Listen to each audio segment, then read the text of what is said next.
હક કે આવાજ ન્યૂઝમાં આપનું સ્વાગત છે। હું છું અજીઝ। ઝુપેલવાલા સમાચારમાં વાત કરીએ તો અગાઉ નીચાણવાળા વિસ્તારમાં પાણી ભરાયા હતા, તેવા સંજોગે ઘરોમાં પાણી ભરાયા હોવાથી સ્થાનિકોને ખૂબ નુકસાન થયેલ, જે તેનું અનેક સામાન પાણીમાં ગરકાવ કરી ગયેલ। તેવા સંજોગે બાળકોની ચોપડીઓ, નોટબુકો જેવી દરેક સ્કૂલની પાણીમાં વસ્તુઓ બગડી ગયેલ હતી। તેને ધ્યાને લઈ આજ રોજ વડોદરા શહેરના જૂની ગળી ફાતેમા ઝોરા સ્કૂલ ખાતે કેપી વુમેન ડેવલપમેન્ટ ફાઉન્ડેશન દ્વારા પૂરગ્રસ્ત વિસ્તારના જરૂરતમંદ બાળકોને નોટબુક અને ચોપડાનું વિતરણ કરવામાં આવ્યું હતું। જેમાં સગીર અહેમદ અંસારીએ વધુ જણાવ્યું હતું કે આગળ અમે અકોતા જેવા અનેક વિસ્તારોમાં જઈ સર્વે કરી વિતરણ કરવાની કામગીરી હાથ ધરવામાં આવશે તેમ જણાવ્યું હતું। રિપોર્ટ સરફરાજ મંસૂરી।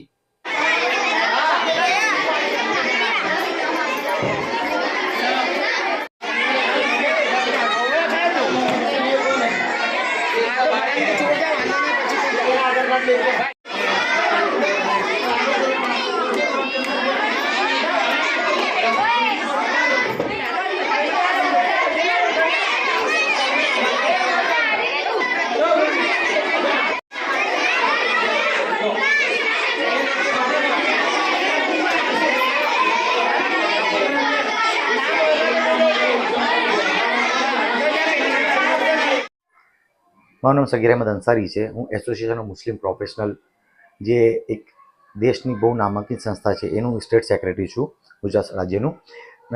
આપણે સૌ જાણીએ છીએ કે હાલ આપણું શહેર એક બહુ પીડાદેય સમસ્યાથી બહાર આવ્યું છે।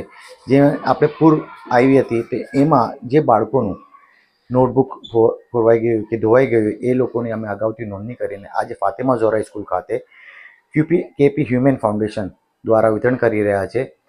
અમારું આશય ફક્ત એ જ છે કે જેમાં કોઈ પણ બાળકનું ભવિષ્ય ભણતર ના બગડે, એના માટે અમારાથી જે બની શકે અમે મદદ કરી રહ્યા છે।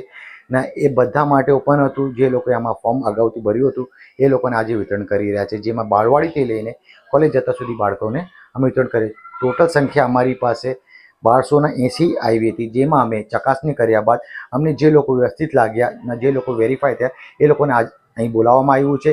આ પછી અમે લોકો જઈશું હાથીખાનામાં, એ વિસ્તારમાં ડિસ્ટ્રીબ્યુટ કરીશું। એ પછી અમે લોકો અકોટા જઈશું, ત્યાં આગળ ડિસ્ટ્રીબ્યુટ કરીશું। Thank you.